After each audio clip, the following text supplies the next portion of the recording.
kontrabandista eta karabineroa. Euskal Herri zatitu eta ukatu hontan badira mugarekin eta kontrabandoarekin loturiko makina bat istorio. Horietako bat, orain, segidan, kontatuko dizuedana.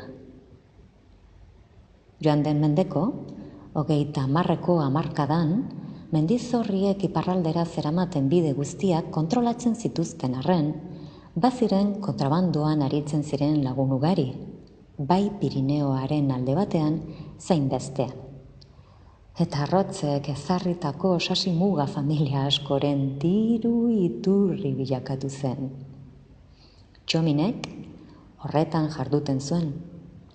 Goizero, lehen argi izpiekin batera, bizikleta hartu eta horra abiatzen zen bizi zen Nafarroako bera herritik, Ibardineko lepotik barrena, Lapurdiko Urruña aldera. Eta arratsaldero, bide bera eginez, baina alderantziz. Hau da, Urruñatik berara, muga zeharkatuz bere etxera itzultzen zen. Bidean zeuden karabineroek egunero gelditu eta miatzen zuten, baina alferrik beti, inoiz ez baitzioten deus aurkitzen. Karabineroen buru zen Andres Sánchez sargentuak.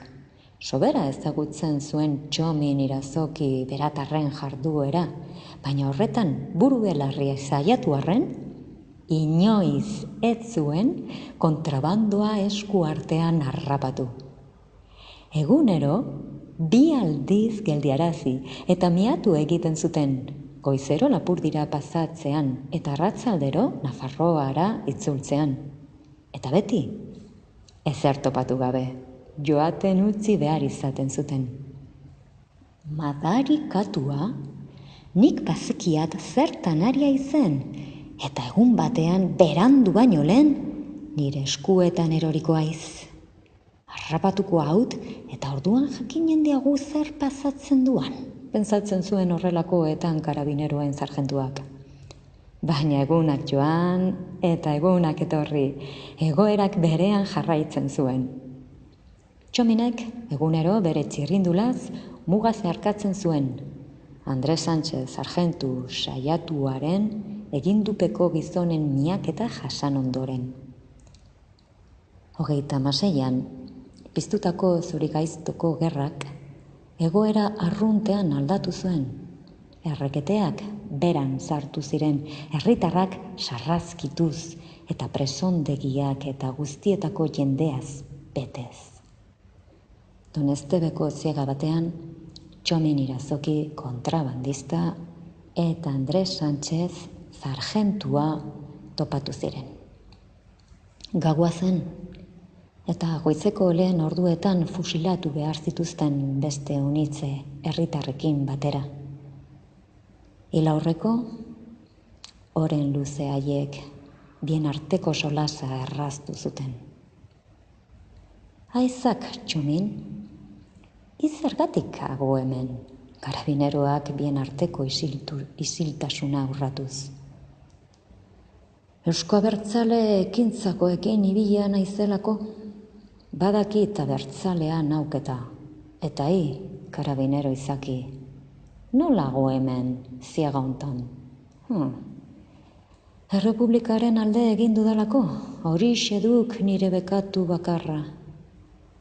Karabinero eta ni abertzale, gauza duk bihar goizean biok elkarrekin fusilatuko gaituztela. Txominek, arras etxiturik. Bai gizona, oraintze erranduk egia, hainbertze kontu eta hainbertzeko meria, eta azkenean biok pareta beraren kontra hil behar, sargentuak. Hauek ez ditek barkatzen, eta etzekitek zer den gupida, beratarrak. Bai, gureak egindik, karabineroak ahots itzaliaz.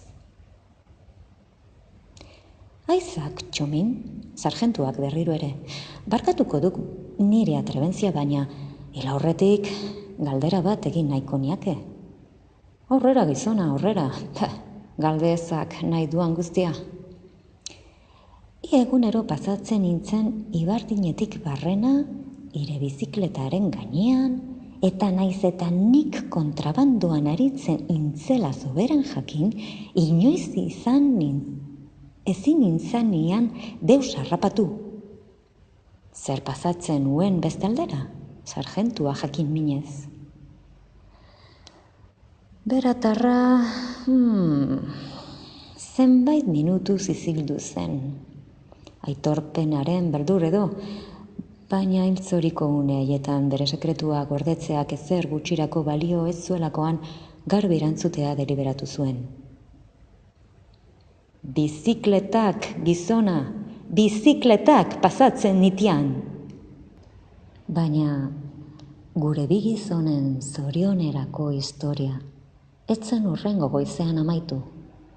Goizean, ziegako atea zabaldu zutelarik, kartzelariak 6 izen oihukatu zituen.